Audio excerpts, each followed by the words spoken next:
যদিও করলা একটা খুব উপকারী সবজি, কিন্তু এটা তিতা বলে আমরা অনেকেই খাই না। বিশেষ করে গরমের দিনে প্রতিদিনের খাবারের মেনুতে করলা রাখা উচিত।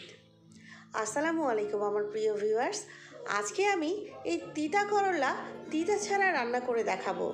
যারা তিতার ভয়ে করলা খান না তারা এভাবে একবার ট্রাই করতে পারেন। আশা করি আমার মতো আপনিও করলার ভক্ত হয়ে যাবেন। চলুন তাহলে ভিউয়ার্স, আমরা তাহলে দেখি এই করলা ভাজিটা আমি কিভাবে রান্না করেছি। প্রথমে আমি এখানে এরকম একটা বড় সাইজের গাঢ় সবুজ রঙের করলা নিয়েছি। এটাকে খুব ভালোভাবে ধুয়ে এভাবে কেটে নিয়েছি। খুব মোটাও না আবার খুব চিকনও না। এখন একটা বাটিতে 2 কাপ পরিমাণ পানি আর হাফ চা চামচ লবণ এমনভাবে মিশিয়ে নিচ্ছি যাতে লবণ পানির মধ্যে গুলে যায়। এবার আমি এর মধ্যে কেটে রাখা করলা দিয়ে দিচ্ছি। এখন এগুলো ভালোভাবে লবণ পানির সাথে নেড়ে মিশিয়ে 10 মিনিট ভিজিয়ে রাখবো।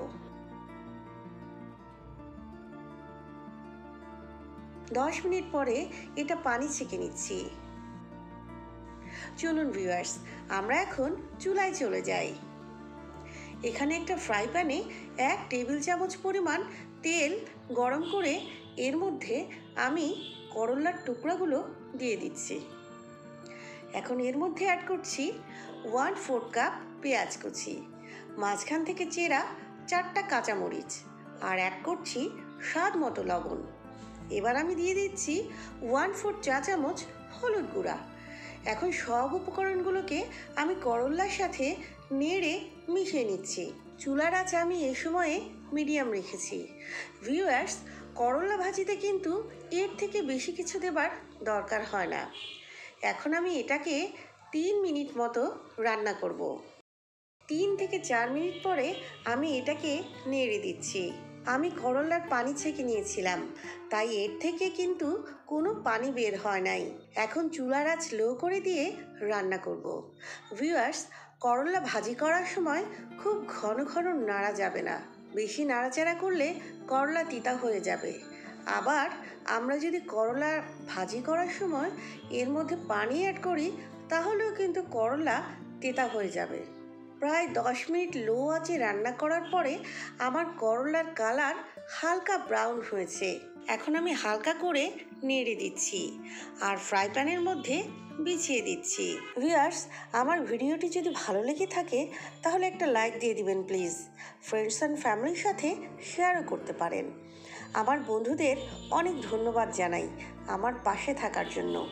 নতুন ভিউয়ার্সদের কাছে আমার অনুরোধ থাকবে আমার চ্যানেলটি সাবস্ক্রাইব করার জন্য আর নোটিফিকেশান অন করে রাখতে পারেন।